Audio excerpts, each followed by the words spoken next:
Quedas do Iguaçu, Paraná, agosto de 2004. Prezado senhor Orlando Fedeli, salve Maria! Sou leitor constante do site da Monfort, pois foi através desse site que consegui me firmar na fé católica de uma maneira mais sólida. Sendo assim, só tenho que agradecer a vocês da Monfort, especialmente ao professor Fedeli. Como confio muito em que vocês escrevem e defendem, pois sei que não está em contradição com as verdades da Igreja, peço uma ajuda na interpretação do texto seguinte. Este texto quer fazer uma comparação do tradicionalismo com o protestantismo. Sei que o conteúdo do mesmo não suporta a mínima crítica séria, mas como sou um tanto quanto inexperiente para fazer uma crítica mais profunda, gostaria que vocês da Monfort me ajudassem. Segue o texto.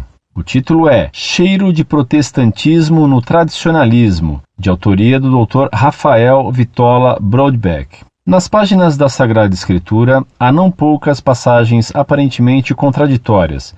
Para resolver este impasse, empregam os protestantes métodos de interpretação próprios de sua visão teológica. Ora suprimem textos bíblicos, como fez Lutero com os deuterocanônicos, ora aplicam sobre eles suas observações pessoais, alegando iluminação interior do Espírito Santo. É interessante notar que os protestantes não admitem que tais interpretações sejam realmente pessoais, mas, e isso é comum sobretudo entre luteranos, calvinistas e anglicanos, invocam a autoridade da tradição e do magistério, com citações patrísticas e de concílios pré-reforma, frequentemente fora de seu contexto, para justificar suas posições. Para cada protestante, sua interpretação é a verdadeira, pois diz, e se não analisamos detidamente, quase nos convencemos disso, que é a mais adequada à ortodoxia, aos costumes dos primeiros cristãos, além, é evidente,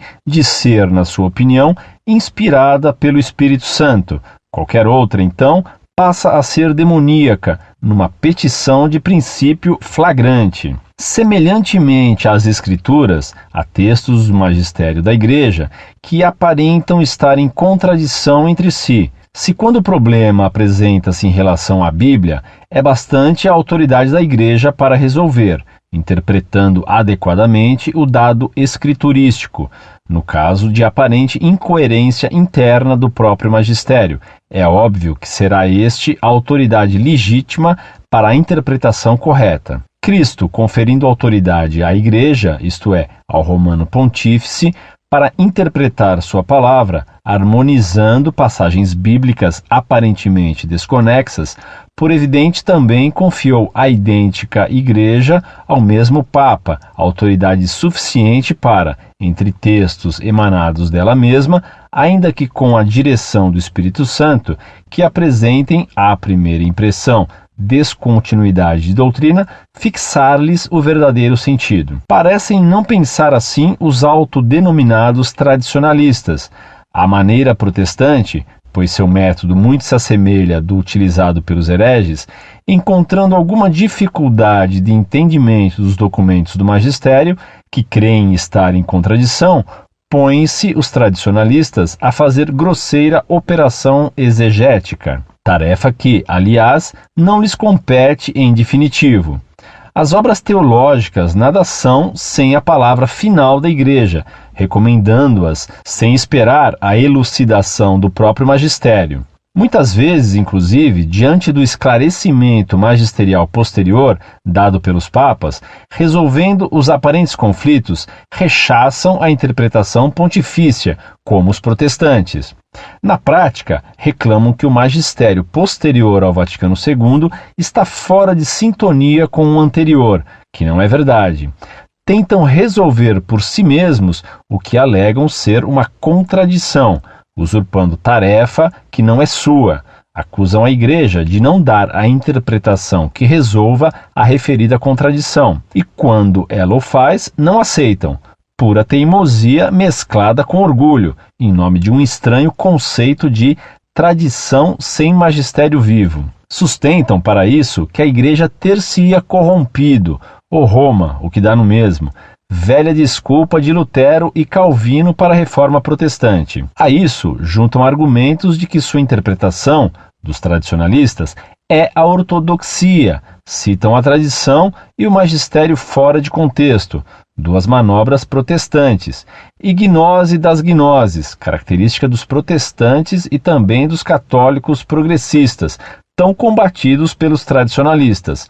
Parecem supor uma imunidade à heresia, fruto talvez de sua assistência à missa no rito antigo. Como se, por si só, a fórmula da missa tridentina pudesse santificar automaticamente os que a assistem, ou como se o rito de São Pio V, venerabilíssimo, aliás, e felizmente incentivado pelo Papa, pelos padres de campos erigidos em administração apostólica, pela Fraternidade de São Pedro e tantos outros, fosse garantia infalível de ortodoxia.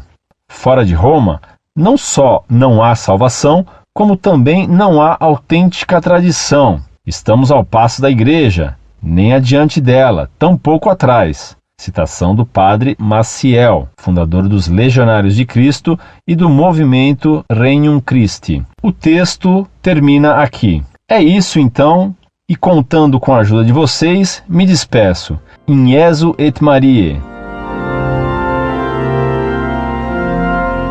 Muito prezado, salve Maria. O texto que você me envia para analisar apresenta algumas verdades e faz alguma confusão. É bem verdadeiro o que ele diz dos protestantes. Também é verdade o que ele afirma de certos tradicionalistas. Porém, ele erra ao generalizar, não distinguindo tradicionalistas verdadeiros de falsos tradicionalistas, que são sede-vacantistas e, portanto, bem errados. O maior erro dele, porém, é o de considerar que o Vaticano II não teve erros. Peço-lhe que você leia meu trabalho Autodemolição da Igreja, promovida pelas doutrinas modernistas do Vaticano II. Resposta ao Instituto Paulo VI de Brescia, analisando os erros modernistas do Vaticano II, concílio pastoral falível e não dogmático, publicado no site Montfort. Nesse trabalho, você verá que o Vaticano II, de fato, aprovou erros condenados por São Pio X como modernistas. Está equivocado, então, o autor do texto ao considerar que o Vaticano II não teve erros.